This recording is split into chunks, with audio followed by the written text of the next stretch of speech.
తెలుగు చిత్ర పరిశ్రమలో మరో విషాదం చోటు చేసుకుంది. అలనాటి మేటి గాయని వాణి జయరాం కన్నుమూశారు. ఇక మరింత సమాచారం అప్పటి సిరి అందిస్తారు. సిరి, వాణి జయరాం వారి ఇంటి వద్ద ప్రస్తుతం పరిస్థితి ఏ విధంగా ఉంది? ఇటీవల భారతదేశంలో 3వ అత్యున్నత పౌర పురస్కారమైనటువంటి పద్మభూషణ్ ని కూడా అందుకోనున్నట్లు ప్రకటించినటువంటి జాతీయ అవార్డు గ్రహీత లెజెండరీ ప్లేబ్యాక్ సింగర్ వాణి జయరాం ఈ రోజు ఉదయం చెన్నైలోని నుంగంబాకంలోని హోడర్స్ రోడ్ లో వారి ఇంట్లో మరణించారు. అయితే ఆమె నుదిటిపై గాయం ఉందని నివేదికలు అయితే ప్రస్తుతానికి మనం చెప్తున్నాయి. వాణి జయరాం వయసు 78 సంవత్సరాలు. వివిధ పరిశ్రమల్లో కూడా ఆమె గాయనిమణిగా పనిచేశారు. ప్రతిభావంతులైనటువంటి సినీ సంగీత దర్శకులతో కూడా ఆమె పనిచేశారు.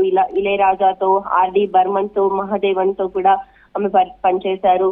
వివిధ దేశాలలో కాన్సర్ట్స్ కూడా నిర్వహించారు. అనేక పాటలు అలాగే భక్తి గీతాలను కూడా ఆమె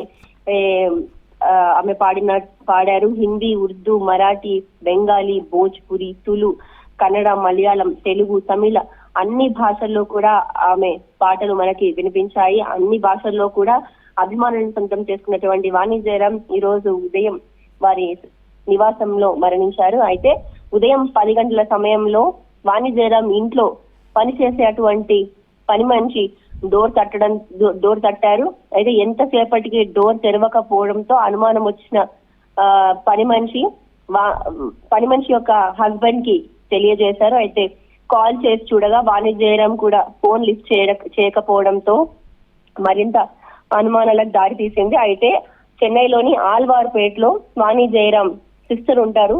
వారి సోదరిని వీరు కలవడం జరిగింది. పని మనిషి అలాగే వారి భర్త. వారి సోదరి దగ్గర నుంచి ఉన్నటువంటి ఇంటి డూప్లికేట్ తాళం చేయితోటి వాణి జయరాం యొక్క గదిని తెరిచి చూడగా వాణి జయరాం అనుమానాస్పద స్థితిలో మృతి చెంది ఉన్నారు.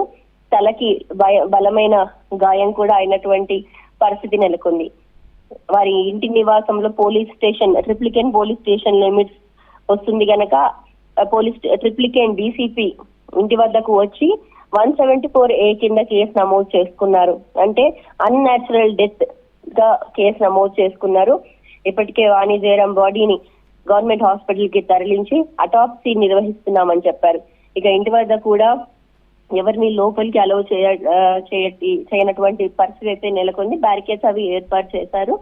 ఇంటి లోపలికి ఎవరికి వెళ్ళేటువంటి పరిస్థితి అయితే లేదు. ఇప్పటికీ ఫింగర్ ప్రింట్స్ ని సేకరించేటువంటి టీం కూడా ఇంటి వద్దకి వచ్చి అవసరమైనటువంటి ఆధారాలను కూడా సేకరించేటువంటి పనిలో పడ్డారు. అయితే డీసీపీ కూడా ఉదయం మాట్లాడుతూ ఆటాప్సీ రిపోర్ట్ వచ్చే వరకు కూడా ఎటువంటి కంక్లూజన్స్ డ్రా చేయొద్దని, ఆటాప్సీ రిపోర్ట్ వచ్చాక ప్రెస్ వారికి తెలియజేస్తామంటూ కూడా చెప్పారు. అయితే వాణి జయరాం చనిపోవడం పట్ల సినీ ప్రముఖులు అలాగే మ్యూజిక్ ఫీల్డ్ కి చెందినటువంటి సింగర్స్, మ్యూజిక్ డైరెక్టర్స్ అందరూ కూడా ట్విట్టర్ వేదికగా సంతాపం తెలియజేస్తున్నటువంటి పరిస్థితి నెలకొంది. వేలాది భక్తి గీతాలు అలాగే ప్రైవేట్ ఆల్బమ్స్ ని కూడా రికార్డ్ చేశారు. ప్రపంచ వ్యాప్తంగా కూడా విస్తృతంగా ప్రదర్శనలు ఇచ్చేవారు. అనేక భాషల్లో కూడా పాడినటువంటి ఘనత నేపథ్య గాయని కేవలం వాణి జయరాంకి సొంతమైంది. 50 సంవత్సరాల వరకు కూడా ప్రొఫెషనల్ సింగర్ గా ఆమె పనిచేశారు. దాదాపు 10,000 కంటే ఎక్కువ పాటలను కూడా ఆమె రికార్డ్ చేశారు. వివిధ పరిశ్రమల్లో కూడా పనిచేశారు.